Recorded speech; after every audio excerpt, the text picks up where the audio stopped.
vem com essa pergunta, mas o desejo do teu coração não era somente ouvir uma resposta a respeito de como herdar a vida eterna, mas o desejo do coração daquele homem era tentar o próprio Cristo. E eu acho interessante que Jesus, ele conhece o coração de cada um, ele sabe de como entrou o meu e o seu coração aqui nessa noite. Jesus, ele vai dizer algo para ele que ele já sabia, porque Jesus vai dizer o seguinte: amarás ao Senhor teu Deus de todo o teu coração, de toda a tua alma, de todas as tuas forças e de todo o teu entendimento, e ao teu próximo como a ti mesmo. E ele disse: respondeste bem, faze isso e viverás. Porém, aquele homem, querendo justificar-se, a Bíblia diz que ele pergunta para Jesus: e quem é o meu próximo? E eu acho interessante, irmãos, que vivemos num tempo na qual estamos esquecendo o para quê ou o porquê. Jesus, ele nos libertou outrora, como eu estava num caminho de drogas, num caminho todo errado. E por vezes nós ficamos um pouco estagnados, mas eu creio que o Senhor nessa noite ele vem prover algo diferente na minha e na sua vida aqui nesse lugar. Quando se fala, do Deus da provisão ou do Evangelho, o Evangelho tem como sentido as boas novas. E nunca se foi tão necessário estar no nosso coração esse desejo, esse anseio de anunciar as boas novas de salvação. Quando eu olho para esse texto, como eu disse, eu vejo alguém que, assim como nós, almejava algo grande, algo eterno, a vida na qual o Senhor nos proporciona, mas que o seu coração ele estava vazio, estava cheio de conhecimento, mas de Deus estava distante. E eu acho interessante que Jesus, na sua simplicidade, porque Jesus é simples, na sua humildade, mesmo sendo o Rei dos Reis e Senhor dos Senhores, ele ouve o homem, e ao invés de dar uma resposta mais concreta, ele começa a ensinar a respeito de um assunto que estava acontecendo naquele tempo. Porque quando Jesus ele vai falar a respeito de parábolas, as parábolas, irmãos, não é uma história inventada por Jesus, né, pastor Alexandre?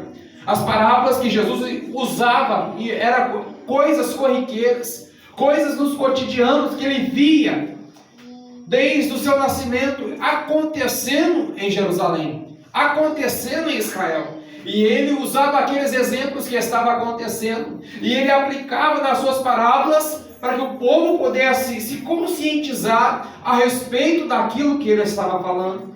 E aí, quando esse homem que almejava algo grande, que era a vida eterna, ele pergunta para Jesus, mas o seu desejo era justificar-se, quem é o seu próximo?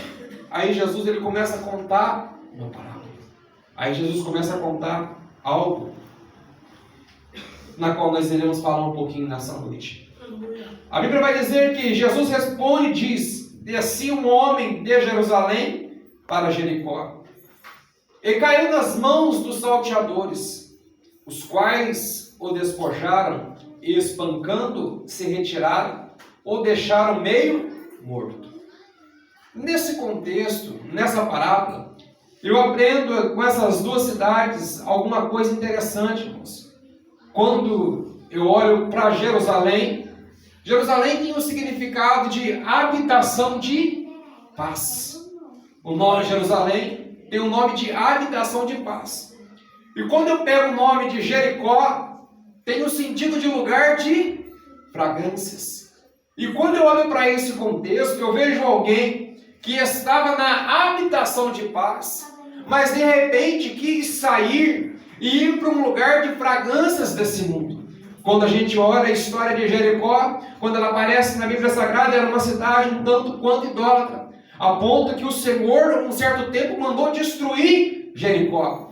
Então o que acontece nos dias de hoje é que por vezes nós queremos a provisão de Deus, Nós estamos num lugar de paz, nós estamos na habitação de paz, mas de repente o nosso coração, alguma coisa começa a rondar, começa a sentir cheiro de fragrâncias querendo engodar o meio do seu coração, para que a gente venha sair da habitação de paz e procure os lugares de fragrância. Eu quero dizer para você, não sai da habitação de paz, não, meu irmão. Glória a Deus! A adversidade, ela pode bater na porta, a dificuldade, ela pode bater na porta, mas enquanto você estiver no lugar de habitação de paz, você tem um Deus que te guarda, você tem um Deus que te sustenta, você tem um Deus que te fortalece. Aleluia!